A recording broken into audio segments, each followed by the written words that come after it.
जय हिंद दोस्तों, स्वागत है आप सबका हमारा अपना प्यारा सा यूट्यूब चैनल लेगर क्लासेज पे। तो दोस्तों, आज की क्लास में बायोलॉजी की क्लास को स्टार्ट करें आप, ठीक है। आज की क्लास में क्या किसको स्टार्ट करें, बायोलॉजी की क्लास को स्टार्ट करें, ठीक है। और याद रखिएगा ये बायोलॉजी की क्लास आपको एकदम बेसिक रूप से स्टार्ट हो रहा है, ठीक है। बेसिक रूप से स्टार्ट हो रहा है, ठीक है। और क्लास नंबर 1 है, ठीक है। क्लास नंबर 1 है।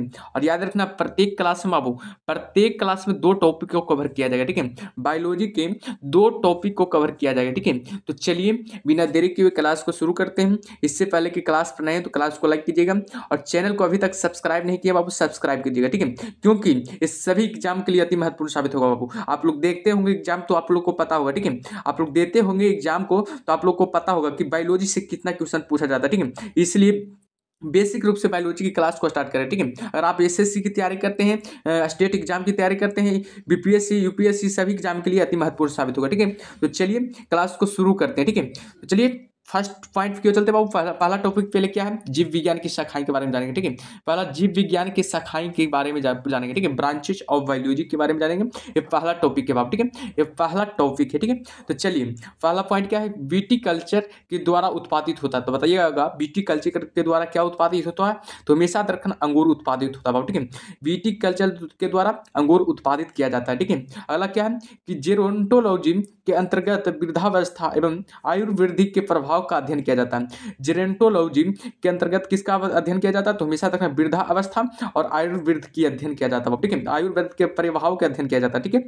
अगला पॉइंट है कि वर्मी कल्चर में कौन सा कीट प्रयुक्त होता है, तो बताइएगा वर्मी कल्चर में कौन सा कीट प्रयुक्त होता है, तो हमेशा रखना केचुआ बाबू, ठीक है। वर्मी कल्चर में कौन सा कीट प्रयुक्त होता है, तो हमेशा रखना केचुआ बाबू, ठीक है। अगला है कि पेडोलॉजी के अंतर्गत किसका वैज्ञानिक अध्ययन किया जाता है, तो बताइएगा पेडोलॉजी के अंतर्गत किसका वैज्ञानिक अध्ययन किया जाता है, तो हमेशा रखना मृदा बाबू, ठीक है। मृदा का अध्ययन किसके अंतर्गत किया जाता है, तो याद रखना पेडोलॉजी के अंतर्गत किया जाता है, ठीक है। चलिए अगला पॉइंट क्या है, अगला पॉइंट को देखते हैं। अगला पॉइंट क्या है, फूलों का अध्ययन क्या कहलाता है, बताइएगा फूलों का अध्ययन क्या कहा कहते हैं, तो याद रखना एंथोलॉजी कहा जाता है, ठीक है। फूलों का अध्ययन को एंथोलॉजी कहा जाता है, याद रखना, ठीक है। कीटों का वैज्ञानिक नाम का अध्ययन क्या कहलाता है, बताइएगा कीटों का वैज्ञानिक नाम का अध्ययन क्या कहलाता है, एंटोमोलॉजी बाब, ठीक है। एंटोमोलॉजी कीटों का वैज्ञानिक अध्ययन कहलाता है, ठीक है। चलिए अगला पॉइंट है कि जनसंख्या एवं मानव जाति के आंकड़े का अध्ययन क्या कहलाता है, बताइएगा जनसंख्या एवं मानव जाति के आंकड़े का अध्ययन क्या कहलाता है, तो हमेशा रखना जनांकीकी बाबू, ठीक है। जनांकीकी कहा जाता है, ठीक है। डीमोग्राफी कहा जाता है, ठीक है। डीमोग्राफी कहा जाता है, ठीक है।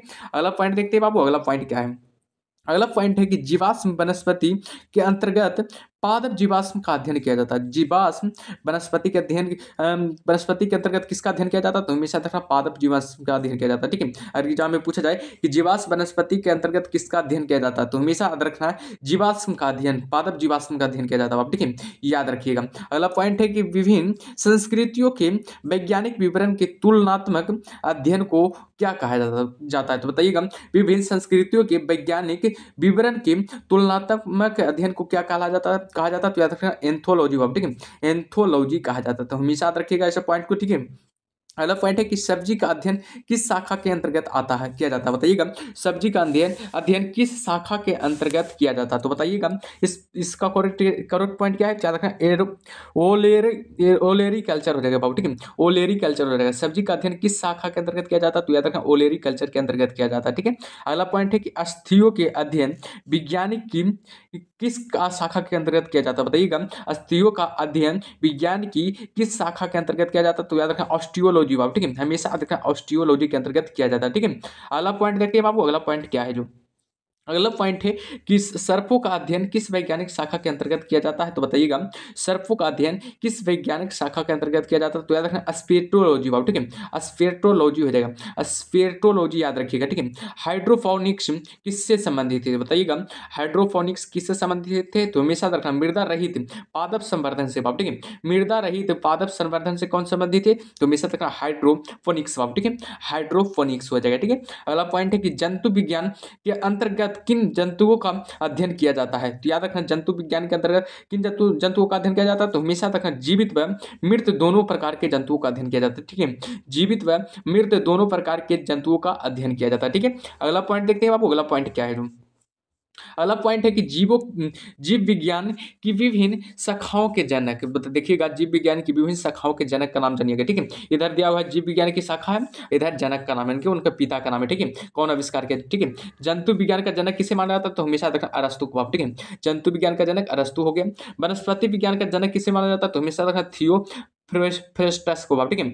थियो फ्रेस्टस को बाबू याद रखना, ठीक है। सूक्ष्म विज्ञान की जनक किसे माना जाता है, तो हमेशा तक लुई पास्चर को बाबू, ठीक है। लुई पास्चर को सूक्ष्म विज्ञान का जनक माना जाता है, ठीक है। जीवाणु विज्ञान का जनक किसे माना जाता है, तो हमेशा तक रॉबर्ट कोच को, ठीक है। रॉबर्ट कोच को जीवाणु विज्ञान की जनक माना जाता है, ठीक है। अगला पॉइंट है कि प्रतिरक्षा विज्ञान का जनक किसे माना जाता है, तो याद रखें एडवर्ड जेनर को, ठीक है। एडवर्ड जेनर को प्रतिरक्षा विज्ञान का जनक माना जाता है, ठीक है। अगला पॉइंट है कि वर्गीक अथवा वर्गीकरण विज्ञान का अध्ययन किसे माना जाता है, तो हमेशा तक कैरोलस लिनियस को, ठीक है। वर्गीकी तथा अथवा वर्गीकरण विज्ञान का अध्ययन कैरोलस लिनियस को माना जाता है, ठीक है। अगला पॉइंट देखते हैं बाबू, अगला पॉइंट क्या है जो वर्गीकी रुधिर परिसंचरण तंत्र का अध्ययन क्या कहलाता है, बताइएगा। रुधिर परिसंचरण तंत्र का अध्ययन क्या कहलाता है, विलियम हॉर्वे को माना जाता है, ठीक है। विलियम हॉर्वे को माना जाता है, ठीक है। रुधिर परिसंचरण तंत्र का जनक विलियम हॉर्वे को माना जाता है। कोशिका विज्ञान का अध्ययन किसे माना जाता है, बताइएगा। कोशिका विज्ञान का अध्ययन किसे माना जाता है, तो हमेशा तक रॉबर्ट हुक को, ठीक है। रॉबर्ट हुक को कोशिका विज्ञान का जनक माना जाता है, ठीक है। अगला पॉइंट है कि उत्परिवर्तन किस का जनक कौन है, तो याद रखना ह्यूगो डी विरीज हो जाएगा, ठीक है। ह्यूगो डी विरीज हो जाएगा, जो कि उत्परिवर्तन का अध्ययन हो जाएगा, जनक हो जाएगा, ठीक है, याद रखिएगा। कवक विज्ञान का जनक किसे माना जाता है, बताइएगा। कवक विज्ञान का जनक हो जाएगा हेनरिच एंटन डी वेरी को, ठीक है। हेनरिच एंटन डी वेरी को हो जाएगा, ठीक है। पादप शरीर क्रिया विज्ञान का जनक किसे माना जाता है, बताइएगा। पादप शरीर क्रिया विज्ञान का जनक स्टीफन हेल्स को, ठीक है। स्टीफन हेल्स हो जाएगा, ठीक है। अगला देखते हैं बाबू, अगला क्या है कि आधुनिक वनस्पति विज्ञान का अध्ययन कैरोलस लिनियस को, ठीक है। कैरोलस लिनियस को आधुनिक वनस्पति विज्ञान का जनक माना जाता है, ठीक है। रुधिर वर्ग का जनक किसे माना जाता है, तो हमेशा रखना कार्ल्स लैंड स्टीनर को, ठीक है। कार्ल लैंड स्टीनर को, ठीक है, याद रखना। अंतःस्रावी विज्ञान का जनक किसे माना जाता है, तो हमेशा रखना थॉमस एल्वा एडिसन को, ठीक है। अंतःस्रावी विज्ञान का जनक किसे माना जाता है, थॉमस एल्वा एडिसन को माना जाता है, ठीक है। अगला आप देखते हैं, अगला पॉइंट क्या है जो अगला है बाबू कि आनुवंशिकी का जनक किसे माना जाता है। वेरी वेरी इंपॉर्टेंट सवाल बाबू, एग्जाम में आया हुआ सवाल है, याद रखिएगा। एग्जाम में आया हुआ सवाल है, ठीक है। आनुवंशिकी का जनक किसे माना जाता है, तो याद रखना ग्रेगर जॉन मेंडल को, ठीक है। ग्रेगर जॉन मेंडल को आनुवंशिकी का जनक माना जाता है, हमेशा याद रखिएगा, ठीक है। अगला है आधुनिक आनुवंशिकी का जनक किसे माना जाता है, तो याद रखना ग्रेगर जॉन मेंडल को ही आधुनिक आनुवंशिकी का जनक भी माना जाता है, ठीक है। अगला पॉइंट है बाबू कि भारतीय पूरा पूरा वनस्पति विज्ञान का जनक किसे माना जाता है, तो याद रखना बीरबल साहनी को, ठीक है। बीरबल साहनी को भारतीय पूरा वनस्पतिक विज्ञान का जनक माना जाता है, ठीक है। अगला पॉइंट है कि आनुवंशिकी अभियांत्रिक का जनक किसे माना जाता है, पॉल वर्ग को, ठीक है। पॉल वर्ग को माना जाता है। शैवाल विज्ञान का जनक किसे माना जाता है, तो हमेशा तक विलियम हेनरी हॉर्वे को, ठीक है। विलियम हेनरी हॉर्वे को माना जाता है, ठीक है। भारतीय शैवाल विज्ञान का जनक किसे माना जाता है, बताइएगा। भारतीय शैवाल विज्ञान का जनक किसे माना जाता है, तो AOP आयंगर को, ठीक है। AOP आयंगर को माना जाता है, ठीक है। अगला है कि भारतीय पारिस्थितिक विज्ञान का जनक किसे माना जाता है, तो हमेशा रामदेव मिश्रा को, ठीक है। रामदेव मिश्रा को भारतीय पारिस्थितिक का जनक माना जाता है, ठीक है। औषधि विज्ञान का जनक किसे माना जाता है, तो हमेशा रखना हिप्पोक्रेटस को, ठीक है। औषधि विज्ञान का जनक हिप्पोक्रेटस को माना जाता है, ठीक है। अगला पॉइंट है कि सूक्ष्मदर्शी का जनक किसे माना जाता है, तो हमेशा रखना एंटीनी वॉन ल्यूवेनहॉक को, ठीक है। सूक्ष्मदर्शी का जनक किसे माना जाता है, तो एंटीनी वॉन ल्यूवेनहॉक को, ठीक है। जीन चिकित्सक का जनक किसे माना जाता है, एंडरसन को, ठीक है। जीन चिकित्सक का जनक एंडरसन को माना जाता है, ठीक है। अगला पॉइंट है, नीचे वाला पॉइंट ध्यान दीजिएगा, ठीक है। नीचे वाला पॉइंट बहुत ही इंपॉर्टेंट रहता है, ठीक है। तो देखिएगा जंतु विज्ञान जीव विज्ञान की ही एक शाखा है, याद रखिएगा हमेशा। जंतु विज्ञान किसकी शाखा है, तो जीव विज्ञान की ही शाखा है। आप लोग जानते होंगे जीव विज्ञान कितने प्रकार का होता है, बायोलॉजी कितने प्रकार का होता है, आप लोग जानते होंगे। बायोलॉजी कितने प्रकार का होता है, 2 प्रकार का होता है, ठीक है। 2 प्रकार का होता है। एगो जूलॉजी हो गया, देखिएगा जूलॉजी हो गया बाबू। एक ठो कौन हो जाएगा, बोटनी हो जाएगा, ठीक है। बोटनी हो जाएगा, TANY बोटनी हो जाएगा, ठीक है। याद रखिएगा बोटनी हो जाएगा, जंतु विज्ञान हो जाएगा और जीव विज्ञान हो जाएगा बाबू, ठीक है। जंतु विज्ञान हो जाएगा और वनस्पति विज्ञान हो जाएगा, याद रखिएगा, ठीक है। जीव विज्ञान की कितने शाखा है, तो 2 शाखा, हमेशा याद रखिएगा। जीव विज्ञान की कितने शाखा, 2 शाखा बाबू, ठीक है। एगो जंतु विज्ञान हो गया, एगो वनस्पति विज्ञान हो गया, ठीक है। क्या करा है, जंतु विज्ञान जीव विज्ञान की ही एक शाखा है। अरस्तु को जंतु विज्ञान का जनक माना जाता है, याद रखना। अरस्तु को जंतु विज्ञान का ही जनक माना जाता है। आप लोग जानते होंगे अरस्तु को ही जंतु विज्ञान का जनक भी माना जाता है। बाबू अरस्तु को किस विज्ञान का जनक माना जाता है, तो हमेशा रखना जंतु विज्ञान का जनक माना जाता है, ठीक है, याद रखिएगा। चलिए अगला पॉइंट देखते हैं बाबू, अगला पॉइंट क्या है, क्या करा, घास विज्ञान का अध्ययन, देखिएगा वनस्पति विज्ञान की प्रमुख शाखाएं, ठीक है, घास विज्ञान, घासों का अध्ययन का पालन करना, ठीक है, एल्गोलॉजी किसका अध्ययन, शैवालों का अध्ययन के बारे में बाबू, ठीक है, एंटोमी अंतरिक्ष संरचना का अध्ययन बाबू, ठीक है, एंथोलॉजी पुष्पों का अध्ययन, याद रखिएगा। ये सब वेरी वेरी इंपॉर्टेंट पॉइंट है बाबू, ठीक है, याद रखना। इससे एग्जाम में बनता है सवाल बाबू, ठीक है, तो इससे जरूर पॉइंट याद रखिएगा, ठीक है। इससे अगर एक दो बार वीडियो देख लीजिएगा जरूर, ठीक है, क्लास को 1 से 2 बार जरूर देखिएगा, ठीक है। तो चलिए जीवाणु विज्ञान का अध्ययन क्या कहलाता है, जीवाणुओं का अध्ययन बाबू, ठीक है, जीवाणुओं का अध्ययन हो जाएगा, ठीक है। बायोलॉजी वरायोफाइटा का अध्ययन बाबू, ठीक है, वरायोफाइटा का अध्ययन बायोलॉजी कहलाता है, ठीक है। केसिडोलॉजी किसका अध्ययन है, तो याद रखना पादपों में रोगजन्य गांठों पादप कैंसर का अध्ययन कहलाता है बाबू, ठीक, याद रखिएगा। डेंड्रोकोनोलॉजी वृक्षों की वायु का अध्ययन कहलाता है, ठीक है। डेंड्रोलॉजी किसका अध्ययन है, तो वृक्षों एवं झाड़ियों का अध्ययन कहलाता है, ठीक है, याद रखिएगा। अगला है कि इकोलॉजी किसका अध्ययन है, तो याद रखना पौधों का वातावरण से संबंध का अध्ययन बाबू, ठीक है। इकोलॉजी किसका अध्ययन है, तो याद रखना पौधों का वातावरण से संबंध का अध्ययन हो जाएगा, ठीक है। इकोनॉमिक बॉटनी किसका अध्ययन है, तो याद रखना आर्थिक महत्व के पौधों का अध्ययन है बाबू, ठीक है। इकोनॉमिक बॉटनी किसका अध्ययन है, तो याद रखना आर्थिक महत्व के पौधों का अध्ययन हो जाएगा, ठीक है। एंथ्रोबॉटनी किसका अध्ययन है, तो याद रखना आदिवासियों द्वारा पादपों के उपयोग का अध्ययन हो जाएगा, ठीक है। एंथ्रोबॉटनी किसका अध्ययन है, तो याद रखना आदिवासियों द्वारा पादपों के उपयोग का अध्ययन हो जाएगा, ठीक है। फॉरेस्ट्री किसका अध्ययन है, तो याद रखना वनों का अध्ययन है बाबू, ठीक है, फॉरेस्ट्री को वनों का अध्ययन कहा जाता है, ठीक है। अगला पॉइंट है कि एक्सबायोलॉजी यानी कि किसका अध्ययन है, तो याद रखना अन्य ग्रहों पर संभावित जीवों की उपस्थिति का अध्ययन हो जाएगा, ठीक है। एक्सपोलॉजी अन्य ग्रहों पर संभावित जीवों की उपस्थिति का अध्ययन हो जाएगा, ठीक है। अगला है जेनेटिक इंजीनियरिंग, कृत्रिम जीन्स किसका अध्ययन है, तो याद रखना कृत्रिम जीन्स का निर्माण व स्थानांतरण का अध्ययन कौन है, तो याद रखना जेनेटिक इंजीनियरिंग हो जाएगा, ठीक है। लाइकेनोलॉजी किसका अध्ययन है, तो याद रखना बाबू लाइकेंस का अध्ययन हो जाएगा, ठीक है।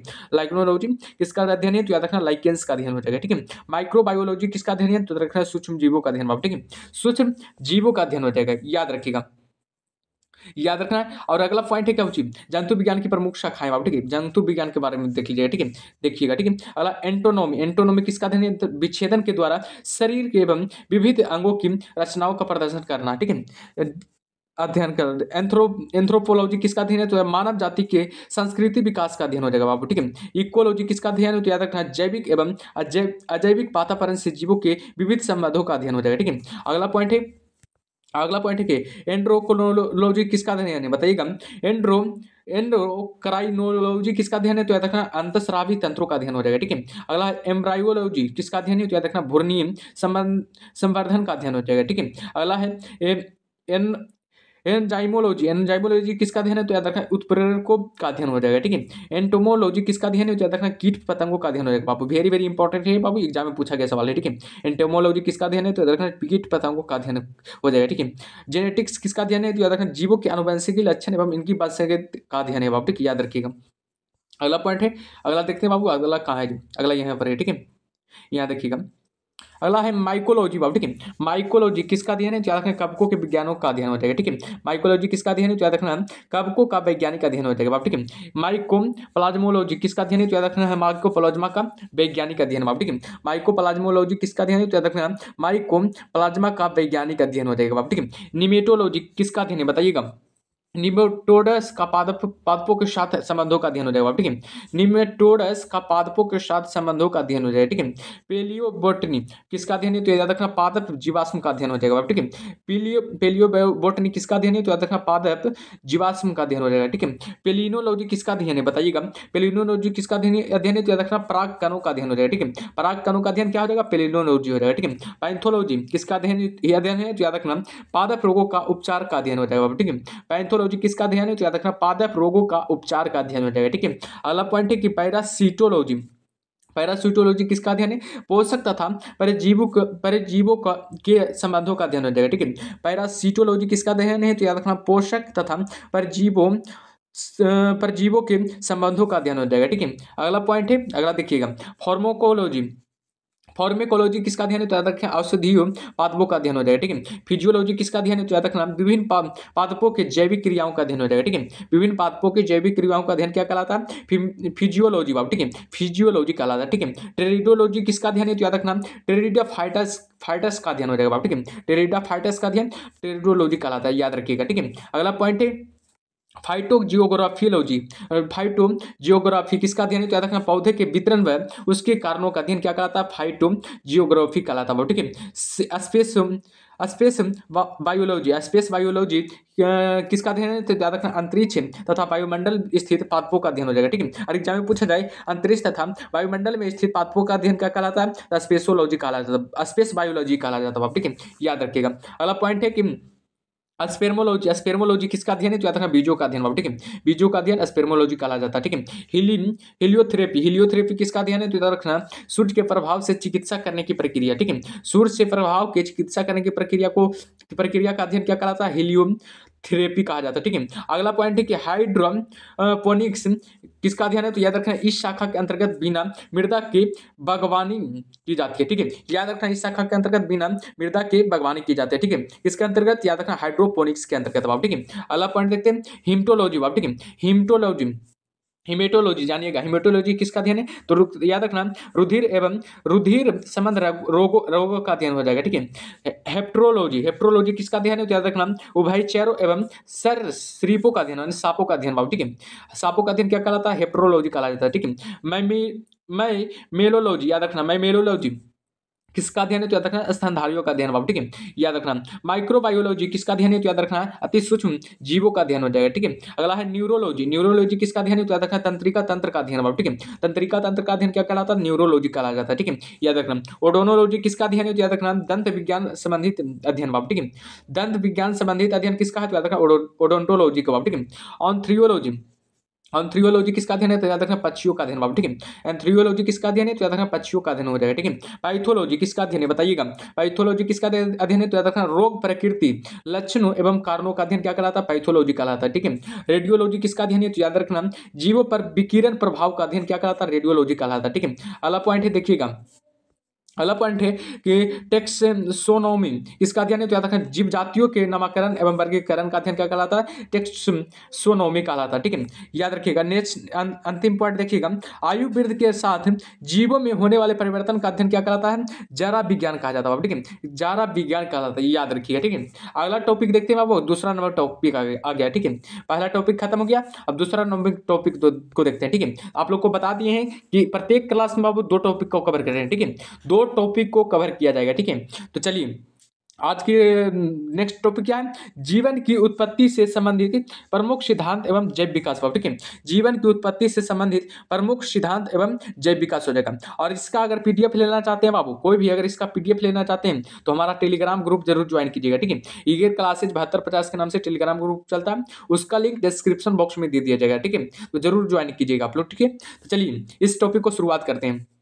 इस टॉपिक में पहला पॉइंट क्या है, जीव विकास को सर्वप्रथम किसने परिभाषित किया था, तो हमेशा रखना जीव विकास को सर्वप्रथम किसने परिभाषित किया था, जीन बैप्टिस्टस डी लैमार्क ने। ठीक है, याद रखना जीव विकास को सर्वप्रथम किसने परिभाषित किया था, जीन बैप्टिस्टस डी लैमार्क ने, याद रखिएगा। ठीक है, वैज्ञानिकों ने आधुनिक मनुष्य का अंतिम पूर्वज किसे माना जाता है, तो याद रखना क्रो मैग्नोन मानव को। ठीक है, क्रो मैग्नोन मानव को बाबू, याद रखना। ठीक है, वर्तमान प्रमाण के अनुसार पृथ्वी पर जीव का उद्गम लगभग कितना साल हुआ था, तो याद रखना 2 अरब वर्ष पूर्व माना जाता है। ठीक है, याद रखना अगर एग्जाम में पूछा जाए कि वर्तमान प्रमाण के अनुसार पृथ्वी पर जीव का उद्गम कितने वर्ष पहले हुआ था, तो हमेशा रखना 2 अरब वर्ष बाबू। ठीक है, याद रखना 2 अरब वर्ष बाबू। ठीक है, अगला पॉइंट है विकासवाद का सिद्धांत किसने दिया प्रतिपादित किया था, बताइएगा।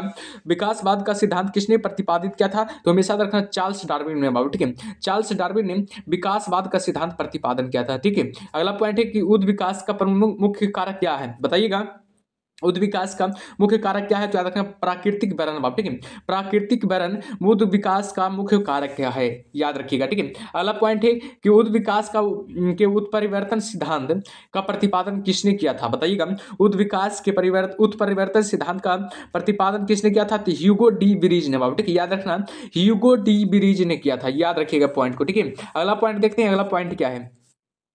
और क्यों पेट्रिक्स जुरैसिक युग का सबसे प्राचीन पक्षी है, याद रखना ऑक्रियो पेटेरिक्स जुरैसिक युग का सबसे प्राचीन पक्षी है, ठीक है, जो सरीसृप वह पक्षी वर्ग के मध्य की कड़ी है बाप, ठीक है, याद रखिएगा, ठीक है। अगला क्या है? मैमथ किस जीव का पूर्वज है? तो याद रखना हाथी का बाप, ठीक है। हाथी का पूर्वज कौन है? तो याद रखना मैमथ है बाप, ठीक है, याद रखना।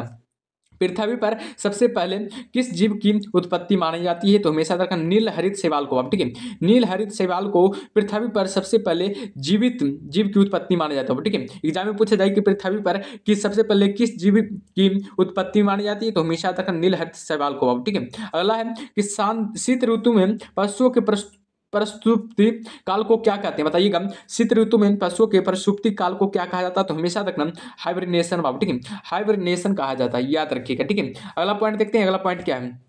अगला पॉइंट है किसी जीव में स्नायु तंत्र तो होता है परंतु मस्तिष्क नहीं होता है। बताइएगा, किस जीव में स्नायु तंत्र होता है परंतु मस्तिष्क नहीं होता है? तो याद रखना तारामीन में, ठीक है। तारामीन को स्टारफिश भी कहा जाता है, ठीक है, जो कि कहाँ रहता है? तो याद रखना पानी में रहता है, ठीक है। अगला पॉइंट है कि जीवाणु में किस प्रकार की राइबोसोम पाए जाते हैं? तो बताइएगा, जीवाणु में किस प्रकार के राइबोसोम पाए जाते हैं? तो याद रखना शायद 10-70, याद रखना, सॉरी 70S राइबोसोमस, ठीक है, 70S राइबोसोमस पाया जाता है, याद रखना, ठीक है। अगला पॉइंट देखते हैं, अगला पॉइंट क्या है।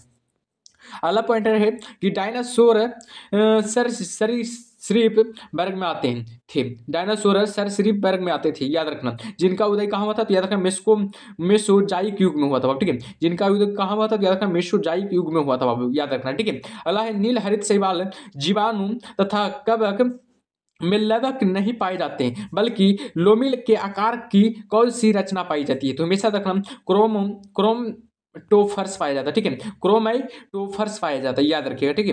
किन पौधों में जाइलम वाहिकाएं का अभाव होता है? तो बताइएगा, किन पौधों में जाइलम वाहिकाएं का अभाव होता है? तो हमेशा रखना बाबू अनावर्ती बीज एवं टेरिफाइटस में, ठीक है, अनावर्ती बीज एवं टेरिफाइटस में, ठीक है। अगला पॉइंट देखते हैं, अगला पॉइंट क्या है। अगला पॉइंट को देखते हैं, अगला पॉइंट क्या है। अगला पॉइंट है कि 5 जगत वर्गीकरण किसने प्रस्तुत किया था? 5 जगत वर्गीकरण किसने प्रस्तुत किया था? व्हिटेकर बाबू, ठीक है, व्हिटेकर ने प्रस्तुत किया था, याद रखना, ठीक है, ठीक है। जंपिंग जीन की खोज किसने की थी? तो हमेशा रखना मैक क्विंटॉक ने बाबू, ठीक है, मैक क्विंटॉक ने जंपिंग जीन की खोज की थी बाबू, याद रखना, ठीक है। कौन से क्षार डीएनए आरएनए दोनों में पाए जाते हैं? तो बताइएगा, कौन सा क्षार है जो डीएनए तथा आरएनए दोनों में पाई जाती है? तो हमेशा रखना, एक पहला हो गया एटीनिन बाबू, दूसरा हो गया ग्वानिन हो गया तथा तीसरा साइटोसिन हो जाएगा, ठीक है। साइटोसिन बहुत महत्वपूर्ण बाबू, एटीनिन भी बहुत महत्वपूर्ण है, ठीक है। एग्जाम में इससे बनता है सवाल बाबू, ठीक है। चलिए, अगला पॉइंट क्या है। ऐसे कौन से उड़ने वाले जीव हैं जो पक्षी वर्ग में नहीं आते? तो बताइएगा चमगादड़ बाबू, ठीक है। चमगादड़ जो है जो उड़ने वाले जीव है लेकिन पक्षी वर्ग में नहीं आते बाबू, ठीक है, याद रखिएगा, ठीक है। अगला पॉइंट क्या है।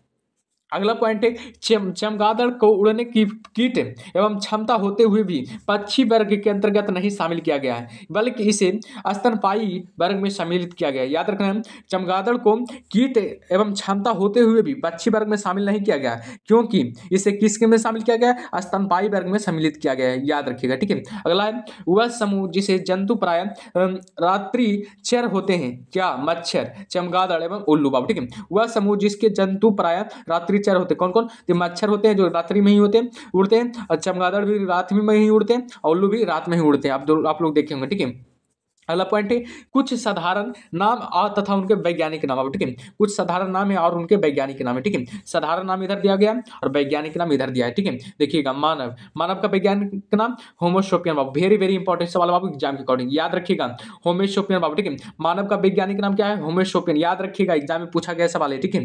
अगला है तेंदुआ का वैज्ञानिक नाम क्या है? तो याद रखना पैंथरा पैराडस बाबू, ठीक है। पैंथरा पैराडस तेंदुआ का वैज्ञानिक नाम हो गया, ठीक है। बाघ का वैज्ञानिक नाम क्या हुआ? पैंथरा टिग्रस हुआ, ठीक है। पैंथरा टिग्रस हो जाएगा, ठीक है। शेर का वैज्ञानिक नाम क्या हो जाएगा? पैंथरा लियो हो जाएगा, ठीक है। शेर का वैज्ञानिक नाम पैंथरा लियो हो जाएगा, ठीक है। मटर का वैज्ञानिक नाम क्या है? याद रखना, पाइसम अस्टाइबम बाबू, ठीक है। पाइसम अस्टाइबस हो जाएगा, अस्टाइबम हो जाएगा, जो कि मटर का वैज्ञानिक नाम हो जाएगा, ठीक है। अगला पॉइंट देखते हैं, बिल्ली का वैज्ञानिक नाम क्या है? बताइएगा, बिल्ली का वैज्ञानिक नाम क्या है? तो फेलिस कैटस बाबू, ठीक है।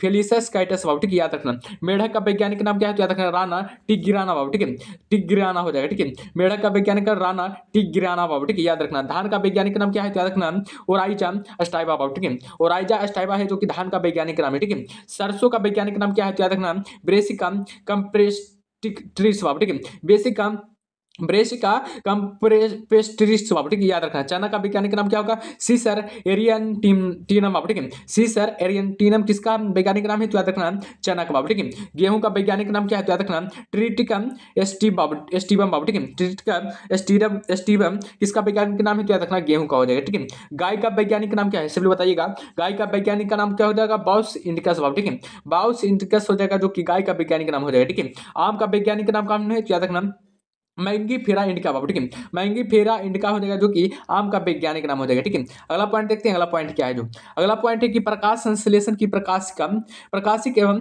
अप्रकाशिक अभिक्रिया क्लोरोप्लास्ट में कहाँ उत्पन्न संपन्न होती है? तो हमेशा रखना, क्रमशः ग्रेना और स्ट्रोमा में बाबू, ठीक है। क्रमशः गेना एवं स्ट्रोमा में संपन्न होती है, ठीक है। अगला पॉइंट है कि मोलस्क संघ के कुछ जंतुओं में नीले या हरे रंग का रक्त किसके कारण होता है? तो हमेशा रखना, हिमो आइसनिन के कारण बाबू, ठीक है। हीमो आइसनिन के कारण होता है, याद रखना। मानव हृदय का बायां नीले प्रकोष्ठ पूर्णतः औस्कृत रक्त को महाधमनी में और संपूर्ण शरीर में भेजता है, याद रखना है। ये पॉइंट वेरी वेरी इंपॉर्टेंट बाबू। जो भी कोष्ठ में बंद रहता है, यानी कि यथिम बॉक्स में बंद रहता है, वो इंपॉर्टेंट बाबू, ठीक है, याद रखना है। चलिए अगला पॉइंट देखते हैं बाबू। अगला पॉइंट क्या करा है? अगला पॉइंट करा है, कब को और उच्चतर पादपों की जड़ों के मध्य कौन सा कार्यात्मक व सहचर पाया जाता है? तो हमेशा रखें, कवक मूल बाबू, ठीक है। कवक मूल पाया जाता है, ठीक है। ईस्ट और मशरूम किस प्रकार के जीव हैं? तो याद रखना, फफूंद बाबू, ठीक है। फफूंद प्रकार के जीव हैं बाबू, ठीक है, याद रखना। कपास में पाए जाने वाला प्रमुख घटक कौन सा है? तो याद रखना, सेल्यूलोज बाबू, ठीक है। कपास में पाया जाने वाला प्रमुख घटक कौन है? याद रखना, सेल्यूलोज हो जाएगा, ठीक है। लाइकेन किससे निर्मित होती है? याद रखना, कवकों और शैवालों से बाबू, ठीक है। लाइकेन किससे निर्मित होती है? याद रखना, कवकों एवं शैवालों से निर्मित होते हैं, ठीक है। अगला पॉइंट है कि जीवन चक्र की दृष्टि से पौधा का सबसे महत्वपूर्ण अंग कौन सा है? बताइएगा, जीवन चक्र की दृष्टि से पौधा का सबसे महत्वपूर्ण अंग कौन है? याद रखना, पुष्प हो जाएगा, ठीक है। पुष्प हो जाएगा जीवन चक्र की दृष्टि से पौधा का सबसे महत्वपूर्ण अंग बाबू, ठीक है, याद रखिएगा। चलिए अगला पॉइंट है कि अगला पॉइंट क्या है? क्लोरोफिल के कारण कौन सा तत्व महत्वपूर्ण होता है? तो बताइएगा, क्लोरोफिल के कारण निर्माण के कारण कौन सा तत्व महत्वपूर्ण होता है? तो याद रखना, मैग्नीशियम बाबू, ठीक है। क्लोरोफिल के निर्माण के कारण कौन सा तत्व महत्वपूर्ण होता है? तो याद रखना, मैग्नीशियम हो जाएगा, ठीक है। अगला पॉइंट है कि अधिकांश कीट किससे द्वारा श्वसन करते हैं? तो याद रखना, बातक तंत्र के द्वारा बाबू, ठीक है। अधिकांश कीट किससे द्वारा श्वसन करते हैं? तो हमेशा रखना, बातक तंत्र के द्वारा बाबू, ठीक है। अगला पॉइंट है कि कुनैन, अगला पॉइंट ध्यान दीजिएगा, ठीक है। अगला पॉइंट है कि कुनैन आवृत्ति जीव पादप का उदाहरण है। कुनैन आवृत्ति जीव पादप का उदाहरण है, जो सिनकोना नामक पादप की छाल से प्राप्त होता है। जो किससे प्राप्त होता है? तो हमेशा रखना, सिनकोना नामक पादप से की छाल से प्राप्त होता है, तथा यह मलेरिया के ऊपर उपचार के लिए प्रयोग किया जाता है। किसके लिए, किसके उपचार के लिए प्रयोग किया जाता है? तो हमेशा रखना, मलेरिया के उपचार के लिए प्रयोग किया जाता है, ठीक है। अगला है कि सेब में पाए जाने वाला लाल रंग का कारण क्या है? बताइएगा, सेब में लाल रंग क्यों ही पाया जाता है? याद रखना, एंथोसाइनिन के कारण बाबू, ठीक है। एंथोसाइनिन के कारण बाबू, ठीक है। सेब में पाए जाने वाले लाल रंग का क्या कारण है? याद रखना, एंथोसाइनिन बाबू, ठीक है। याद रखना, टमाटर में लाल रंग किसके कारण होता है? याद रखना, लाइकोपीन के कारण बाबू, ठीक है। लाइकोपीन की उपस्थिति के कारण टमाटर के लाल रंग होते हैं, याद रखना, ठीक है। शतूत के फल का वैज्ञानिक नाम क्या है? याद रखना, सोरोसिस बाबू, ठीक है। शतूत के फल का वैज्ञानिक नाम क्या है? तो याद रखना, सोरोसिस हो जाएगा, ठीक है। अगला पॉइंट देखते हैं, अगला पॉइंट क्या है? जो अगला पॉइंट है कि सर्पों की 20 ग्रंथियां किस अंग का अंग के समान हैं? तो बताइएगा, सर्पों की 20 ग्रंथियां किस अंग के समान है? तो याद रखना, कैसेरुक प्राणियों की लार ग्रंथिया के रूप में, ठीक है। कैसेरुक प्राणियों की लार ग्रंथिया के रूप में बाबू, ठीक है। अगला पॉइंट है कि निपेंथिस खासिया नामक पौधा मुख्यतः भारत के किस राज्य में पाया जाता है? तो हमेशा रखना, मेघालय में बाबू, ठीक है। हमेशा रखना, मेघालय में पाया जाता है, ठीक है। चट्टानों पर उगने वाले पादप क्या कहलाते हैं? याद रखना, शैलोदभिद कहा जाता है बाबू, ठीक है। शैलोदभिद कहा जाता है, ठीक है। चट्टानों पर उगने वाले पादप क्या कहलाते हैं? याद रखना, शैलोदभिद कहा जाता है बाबू, ठीक है। अगला पॉइंट देखते हैं, अगला पॉइंट क्या है? जो अगला पॉइंट है कि घटन घटन पर्णी किटभक्षी पादप के अंतर्गत आता है। घटपर्णी किटभक्षी पादप के अंतर्गत आता है, ठीक है। इसकी पत्तियां के पर्ण फलक घट में रूपांतरित हो जाते हैं, याद रखना है। इसकी पत्तियां के पर्ण किस में रूपांतरित हो जाता है, तो याद रखना फलक घट में रूपांतरित हो जाता है, ठीक है। अगला है कौन सा प्राणी अपनी दांत में जल का संग्रह करता है, बताइएगा कौन सा प्राणी है जो अपनी दांत में जल का संग्रह करता है, तो हमेशा रखना ऊंट बाब, ठीक है। ऊंट करता है, याद रखना है, ठीक है।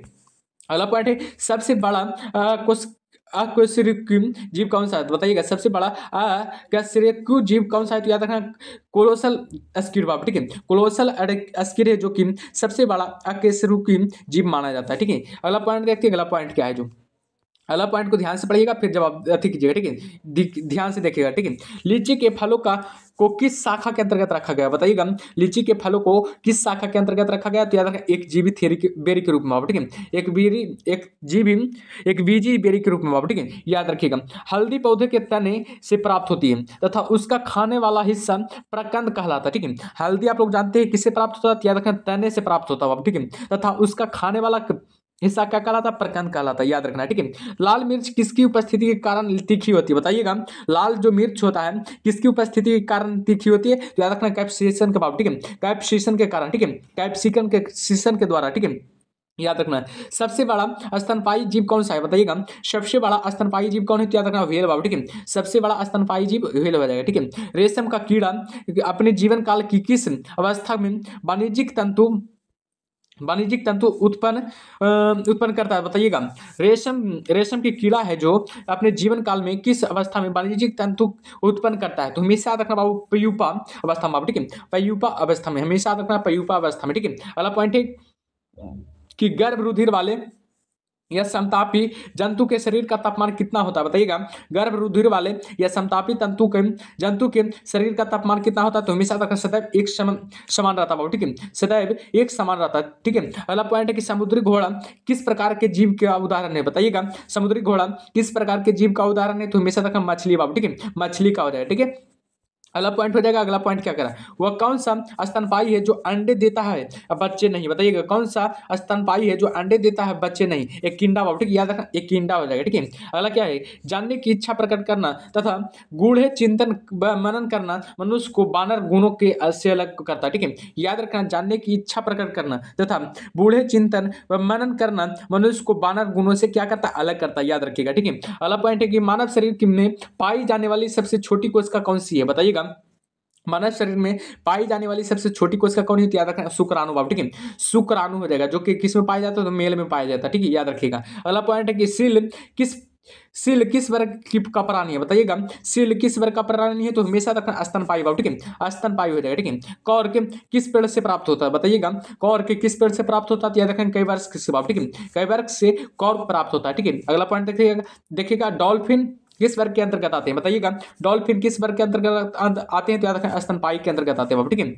अगला पॉइंट देखते हैं अफीम या मॉर्फिन पोस्ते के पौधे के पके फल से प्राप्त होते हैं, याद रखना अफीम मॉर्फिन किसके पौधे से प्राप्त होते हैं, याद रखना पोस्ते के पौधे से बाबू, ठीक है, पोस्त के पौधे से कौन प्राप्त होते हैं, याद रखना अफीन और मॉर्फिन बाबू, ठीक है, याद रखिएगा। अगला क्या है गन्ने के रोपण में किस भाग का प्रयोग किया जाता है, बताइएगा गन्ने के रोपण में उसके किस भाग का प्रयोग किया जाता है, तो हमेशा रखना तना का बाबू, ठीक है। अगला पॉइंट है लहसुन की गंध का क्या कारण है, बताइएगा लहसुन की गंध का क्या कारण है, आप लोग देखे होंगे कि लहसुन गमकता है, किसके कारण गमकता है, तो हमेशा रखना सल्फर यौगिक की उपस्थिति के कारण, ठीक है, सल्फर यौगिक की उपस्थिति के कारण लहसुन की गंध देता है, ठीक है, याद रखना। शुष्क जलवायु के में अनुकूलित पेड़ पौधों को क्या कहा जाता है, तो याद रखना बाबू मरुद्भिद कहा जाता है, याद रखना मरुद्भिद कहा जाता है, ठीक है। अगला पॉइंट है नीचे क्या करा निचला पॉइंट है बाबू कि जल एवं स्थल दोनों पर रहने वाले जीवों को उभयचर कहा जाता है, याद रखना जल एवं स्थल दोनों पर रहने वाले जीवों को क्या कहा जाता है, जो उभयचर कहा जाता है बाबू, ठीक है,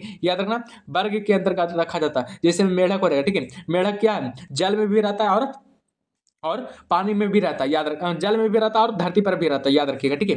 चलिए अगला पॉइंट देखते हैं, अगला पॉइंट क्या करा अगला पॉइंट करा आधी पादप अन्य पौधों पर क्यों निर्भर करती है, तो बताइएगा आधी पादप है जो अन्य पदों पदों पर क्यों निर्भर करता है? तो याद रखना आंतरिक सहारे के लिए बाबू, ठीक है। याद रखना आंतरिक सहारे के लिए हो जाएगा, ठीक है। टीक और माइट किस वंश से संबंधित है बताइएगा। टीक और माइट किस वंश से संबंधित है? तो याद रखना मकड़ी वंश से बाबू, ठीक है। अगला पॉइंट है जुगनू, जो आप लोग देखते हैं कि रात की चमकता है, ठीक है, पीला टाइप का, ठीक है। जुगनू की चमक किस एंजाइम के कारण होती है? तो हमेशा देखना ल्यूसी फेरस के कारण बाबू, ठीक है। ल्यूसी के फेरस के कारण जुगनी की चमक होता है, याद रखना, ठीक है। अगला है कि सन हेपस रे से किससे प्राप्त किया जाता है बताइएगा। सन हेपस रे से किससे प्राप्त किया जाता है? तो याद रखना फ्लोएम से, ठीक है, फ्लोएम से प्राप्त किया जाता है, ठीक है। अगला है लेग हीमोग्लोबिन किस में पाई जाती है बताइएगा। लेग हीमोग्लोबिन किस में पाया जाता है? तो हमेशा रखना लेग्यूम मूल ग्रंथियों में, ठीक है, लेग्यूम मूल ग्रंथियों में पाया जाता है, ठीक है। अगला पॉइंट है, अगला पॉइंट देखिएगा। अगला पॉइंट है कि डार्विन की पुस्तक on the origin of speech कब प्रकाशित हुई थी बताइएगा। डार्विन की एक पुस्तक है on the origin of speech कब प्रकाशित हुई थी? तो हमेशा तक वर्ष 1859 में, ठीक है, वर्ष 1859 में प्रकाशित हुई थी, ठीक है। चलिए अगला पॉइंट है कि जैव विकास के पक्ष में किस स्रोत से प्रत्यक्ष प्रमाण प्राप्त होते हैं बताइएगा। जैव विकास के पक्ष में किस स्रोत से प्रत्यक्ष प्रमाण प्राप्त होते हैं? तो हमेशा रखना जीवाश्मों से बाबू, ठीक है, याद रखना जीवाश्मों से, ठीक है। अगला पॉइंट है कि जीवों के उद्विकास के संदर्भ में कौन सा अनुक्रमण सही है बताइएगा। जीवों के विकास के संदर्भ में कौन सा अनुक्रमण सही है? याद रखना सैलामेंडर हो जाएगा, अजगर हो जाएगा, कंगारू हो जाएगा, याद रखिएगा ये सही है, ठीक है। अगला है किन केसुरुकी जीवों का में कंकाल पूर्णतः अनुपस्थित होता है? तो याद रखना सरीसृप में बाबू, ठीक है, सरीसृप में, यानी कि सरीसृप में क्या होता है? कंकाल पूर्णतः अनुपस्थित होता बाबू, याद रखना, ठीक है। कॉकरोच और सिल्वर फिश में किस प्रकार की परिसंचरण तंत्र पाया जाता है? तो याद रखना खुला परिसंचरण तंत्र पाया जाता है। एग्जाम में पूछा जाए खुला परिसंचरण तंत्र किस में पाया जाता है? तो याद रखना कॉकरोच और सिल्वर फिश में बाबू, ठीक है, याद रखिएगा। चलिए अगला पॉइंट देखते हैं बाबू। अगला पॉइंट क्या है? अगला पॉइंट है कि स्तनपायी भ्रूण के उत्सर्जनीय उत्पाद किसके द्वारा बाहर उत्सर्जित किए जाते हैं? तो याद रखना अपार के द्वारा बाबू, ठीक है, अपार के द्वारा स्तनपायी भ्रूण के उत्सर्जनीय उत्पाद बाहर किया जाता है, ठीक है। चमगादड़ कैसा प्राणी है? तो याद रखना नियत तापी बाबू, ठीक है। चमगादड़ कैसा प्राणी है? तो याद रखना नियत तापी बाबू, ठीक है। अगला है कि विज्ञान की पैलियोंटोलॉजी नामक शाखा के अंतर्गत जीवाश्मों का अध्ययन किया जाता है, ठीक है। अगर पूछा जाए जीवाश्मों का अध्ययन किसके अंतर्गत किया जाता है, अध्ययन किया जाता है? तो याद रखना पैलियोंटोलॉजी के अंतर्गत बाबू, ठीक है, पैलियोंटोलॉजी के अंतर्गत जीवाश्मों का अध्ययन किया जाता है, याद रखिए, ठीक है। अगला पॉइंट है कि सबसे बड़ा पक्षी जो तेज गति से दौड़ सकता है परंतु उड़ नहीं सकता, उसका नाम क्या है? शुतुरमुर्ग बाबू, ठीक है। शुतुरमुर्ग का सबसे बड़ा अंडा बाबू, ठीक है, सबसे बड़ी कोशिका किसकी में होती है? तो याद रखना शुतुरमुर्ग के अंडा बाबू, ठीक है, याद रखिएगा। नमक युक्त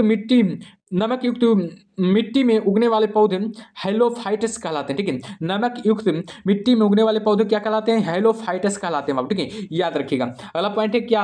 अगला पॉइंट है कि एंटी अमीबा हिस्टोलिटिका नामक परजीवी नामक मानव के किस अंग में पाया जाता है बताइएगा। एंट अमीबा हिस्टोलिटिका नामक परजीवी मानव के किस अंग में पाया जाता है? तो याद रखना आंत में पाया जाता है, ठीक है। अगला पॉइंट है कि लिग्निन नामक पदार्थ जमा रहता है किसमें? जाइलम ऊतक में बाबू, ठीक है, जाइलम ऊतक पर रहता है, याद रखना है। डीएनए संश्लेषण तथा हिस्टोन प्रोटीन कोशिका चक्र की किस प्रावस्था में बनते हैं? तो याद रखना इस प्रावस्था में, ठीक है, याद रखना इस प्रावस्था में बनते हैं, ठीक है। अगला पॉइंट देखते हैं। अगला पॉइंट क्या करें? अगला पॉइंट है कि डूबने से हुई मृत्यु का पता लगाने की इसमें किस जीव का महत्व है? याद रखना डाइटम का बाबू, ठीक है, डाइटम का हो जाए, ठीक है। पपीते का पीला किस कारण होता है बताइएगा। पपीता पीला किस कारण होता है? तो याद रखना कैरिका जैंथिन की उपस्थिति के कारण बाबू, ठीक है, कैरिका जैंथिन की उपस्थिति के कारण बाबू पपीते का पीला रंग होता है, याद रखिएगा, ठीक है। पौधे के किस भाग से हल्दी प्राप्त होती है? तो हमेशा रखना तना से बाबू, ठीक है, तना से यानी कि हल्दी प्राप्त होता है, ठीक है, याद रखना। किस शैवाल से आयोडीन का निर्माण होता है? याद रखना लेमिनेरिया नामक शैवाल से बाबू, ठीक है, लेमिनेरिया नामक शैवाल से याद रखना बाबू आयोडीन का निर्माण होता है, ठीक है। अगला पॉइंट है कि वे जीवाणु जो वायुमंडलीय नाइट्रोजन के यौगिक में परिवर्तित करते हैं वे क्या कहलाते हैं? तो याद रखना नाइट्रोजन अस्थिकारी जीवाणु, ठीक है, नाइट्रोजन अस्थिकारी जीवाणु कहलाते हैं, ठीक है। अगला पॉइंट देखते हैं। अगला पॉइंट क्या है? जो अधिक नमक वाले अचार में जीवाणु जीवित क्यों नहीं रह पाते हैं? क्योंकि ये जीव द्रव कुंचित होकर मर जाते हैं, ठीक है। ये जीव द्रव कुंचित होकर क्या होते हैं? मर जाते हैं, ठीक है। अगला है कि अब कवक कोशिका में संचित होने वाला खाद्य पदार्थ कौन सा है? तो याद रखना ग्लाइकोजेन बाबू, ठीक है। ग्लाइकोजेन हो जाएगा, ठीक है। अगला पॉइंट देखते हैं, तालाबों और कुओं में किस जंतु को छोड़ने से मच्छरों को नियंत्रित करने में मदद मिलती है? तो याद रखना गैबूसिया बाबू, ठीक है। गैबूसिया हो जाएगा फिश में बाबू, याद रखना गैबूसिया फिश हो जाएगा, ठीक है। अगला पॉइंट है कि बिस्फेनॉल ए क्या है? बताइएगा। बिस्फेनॉल ए क्या है? तो याद रखना खाद्य संवेष्टन सामग्री बाबू, ठीक है। खाद्य संवेष्टन सामग्री बाबू, याद रखना, ठीक है। विकास के लिए प्रयोग में लाए जाने वाला रसायन बाबू, ठीक है। खाद्य संवेष्टन सामग्री के विकास के लिए प्रयोग में लाए जाने वाला क्या है? एक रसायन है बाबू, ठीक है, याद रखिएगा। अगला पॉइंट है, अगला पॉइंट को ध्यान दीजिएगा कि मृदा के प्रयोग के बिना केवल खनिज युक्त सहायता से पौधे उगाने की विधि क्या कहलाता है? हाइड्रोपोनिक्स कहा जाता है बाबू, ठीक है। हाइड्रोपोनिक्स कहा जाता है, याद रखिएगा, ठीक है। अगला पॉइंट की प्रतिजैविक मुक्तता किससे प्राप्त की जाती है? तो याद रखना जीवाणुओं से बाबू, ठीक है। प्रतिजैविक मुक्तता किससे प्राप्त की जाती है? तो याद रखना जीवाणुओं से, ठीक है। अगला पॉइंट की इष्ट कोशिका में कौन सा मुख्य बीकर उपस्थित होता है? तो याद रखना बाबू जाइमेसस बाबू, ठीक है। जाइमेसस हो जाएगा, ठीक है। अगला पॉइंट की जब एक ही जीन दो या दो से अधिक भिन्न लक्षणों का एक साथ नियंत्रित करती है तो इसे क्या कहा जाता है? तो याद रखना बहुप्रभावित नियम, प्रभावित का नियम कहा जाता है, याद रखना, ठीक है। अगला पॉइंट देखते हैं बाबू, अगला पॉइंट क्या है? क्यूनिन या कुनैन किसकी छाल से प्राप्त की जाती है? बताइएगा। क्यूनिन या कुनैन किसकी छाल से प्राप्त किया जाता है? तो याद रखना सिनकोना की छाल से बाबू, ठीक है। सिनकोना के छाल से प्राप्त की जाती है, ठीक है। अगला पॉइंट की मेंडल ने अपने वंशागत नियमों को प्रतिपादित करने में किस पौधे का प्रयोग किया था? तो याद रखना गॉर्डन पी यानी कि मटर का पौधे का प्रयोग किया था बाबू, याद रखना, ठीक है। ग्रेगर जॉन मेंडल ने कि इनका कब जन्म होता 1822 में, 1884 में मृत्यु हुआ था बाबू, ठीक है।